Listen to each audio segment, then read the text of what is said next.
የአርሰናል የቡድን ስብስብን የማጠናከር ትኩረት ተራ የእግር ኳስ ዝግጅት ሳይሆን በመላው የአውሮፓ ምድር የበላይ ለመሆን የተነደፈ ታላቅ የኢምፓየር ግንባታ ነው። ክለቡ በእንግሊዝ ፕሪሚየር ሊግ እና በአውሮፓ ሻምፒዮንስ ሊግ መድረክ ላይ በተከታታይ ዓመት የሚጸና የማይናወጥ የዘውድ የበላይነትን ለመትከል ቆርጦ ተነስቷል ተብሎለታል።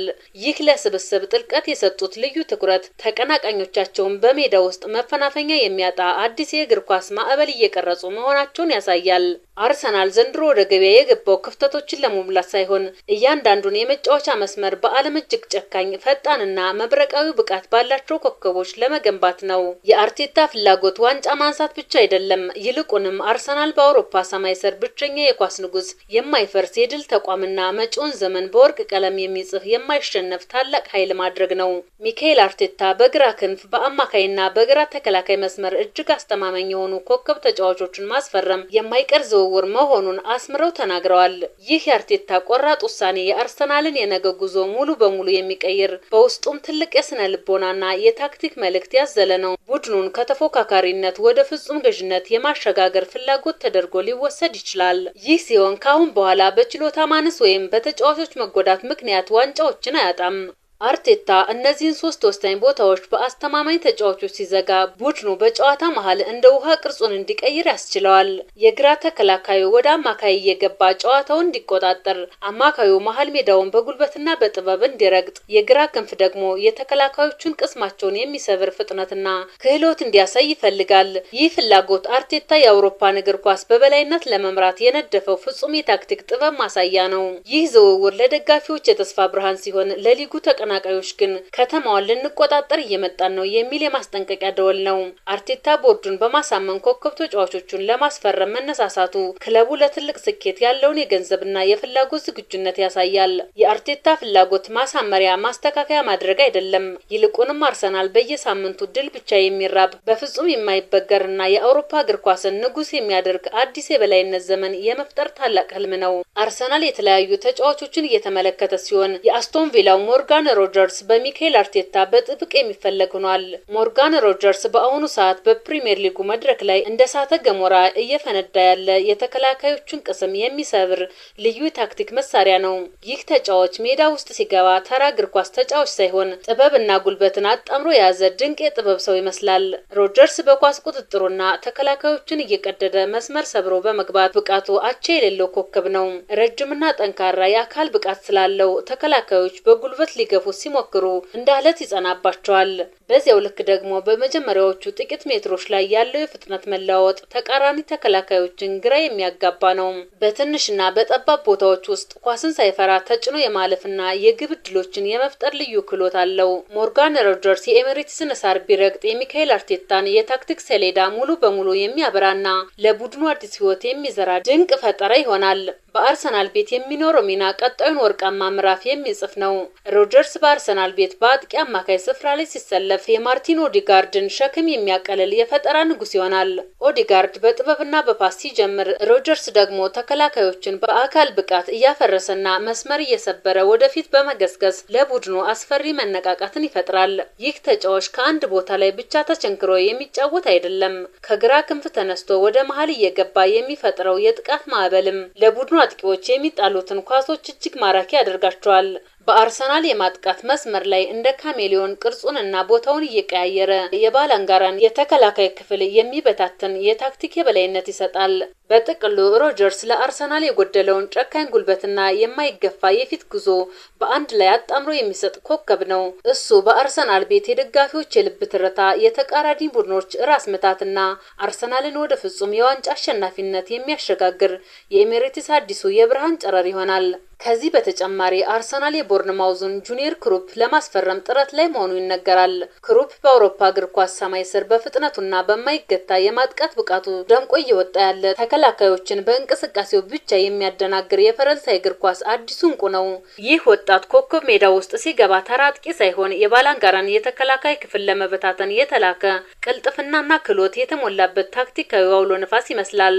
ክሩፕ ገና በወጣትነቱ የፕሪሚየር ሊግ ተከላካዮችን ክፉኛ የፈተነ ቀጣዩ የፈረንሳይ እግር ኳስ ተስፋ ተብሎ የሚታመንበት ልዩ ተሰጥኦ ነው። ክሩፕ ኳስን ተቆጣጥሮ የመጀመሪያውን እርምጃ ሲረግጥ ያለው ፍጥነት እጅግ አስደናቂ ነው። ተከላካዮቹን በአንድ ለአንድ ግንኙነት ላይ የማለፍና የመቅደድ ብቃቱ ሜዳውን ጠባብ ያደርገዋል። በጎል ፊት ያለው መረጋጋትና ኳስን መረብ ላይ የሚያሳርፍበት ጥበብ ከእድሜው በላይ የበሰለ መሆኑን ያሳያል። ከሳጥን ውጭም ሆነ በጠበቡ ማዕዘናት ላይ ድንገተኛና ገዳይ ምቶች አሉት። እንደ ዋና አጥቂ፣ ከፊት አጥቂ፣ ጀርባ ወይም በግራ ክንፍ ላይ ተሰልፎ የመጫወት ልዩ ተፈጥሯዊ ተለዋዋጭነት አለው። ጁኒየር ክሩፕ የኤሚሬትስን ሰር ከረገጠ በሚካኤል አርቴታ እጅ ስር የሚቀረጽ አዲስ የአውሮፓ እግር ኳስ ገዥ እንደሚሆን ጥርጥር የለውም። በአርሰናል ቤት የሚኖረው ሚና ቡድኑን ወደ ፍጹም የጥቃት የበላይነት የሚያሸጋግር ነው። ክሩፕ በአርሰናል የማጥቃት መስመር ላይ አዲስ ፍጥነትና ያልተገመተ እንቅስቃሴ ይጨምራል። ቡድኑ በተለይም በተከላካዮች ጀርባ የሚገኙ ክፍት ቦታዎችን ተጠቅሞ ፈጣን የመልሶ ማጥቃት ሲሰነዝር የክሩፕ መብረቃዊ ሩጫና ገዳይ አጨራረስ አርሰናልን በአውሮፓ አስፈሪ ያደርገዋል። ከግራ ክንፍ ተነስቶ ወደ መሃል እየሰበረ በመግባት በሚያደርጋቸው አስደናቂ ሙከራዎች ለቡድኑ ወሳኝ ግቦችን የሚያበረክት የድል ቁልፍ ይሆናል። የአርቴታን የፕሪሲንግ ወይም የመጫን ፍልስፍና ደግሞ በማይደክም ጉልበቱ ያግዛል። ክሩፕ ለአርሰናል የረጅም ጊዜ ጉዞ የጎደለውን ፈጣን፣ ጨካኝና ሁለገብ ወጣት የማጥቃት ኃይል በአንድ ላይ የሚያበረክት ኮከብ ነው።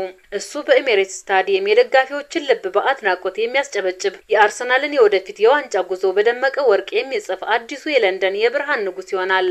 የአርሰናል የበላይ ጠባቂዎችና ባለቤቶች ለአሰልጣኝ ሚካኤል አርቴታና ለክለቡ ግንባታ እያስተላለፉ ያሉት አቋም ጠንካራ ሆኗል። ከአሁን በኋላ ለአርሰናል በጀት እናስባለን፣ ተተኪ እናሳድጋለን በሚሉ ሰንካላ ምክንያቶች አይመራም። ይልቁንም የኤሚሬትስን ስታዲየም የዋንጫ ማከመሻና የተቃራኒ ቡድኖች መቀበሪያ ለማድረግ በቢሊዮን የሚቆጠር የወርቅ ክምችታቸውን ይዘው ወደ ሜዳ መውረዳቸውን በይፋ አውጀዋል። ባለቤቶች እያስተላለፉት ያለው መልእክት ትልቁ አንድምታ የቀድሞ የአርሰናል ትዕግስት ሙሉ በሙሉ አብቅቷል የሚል ነው።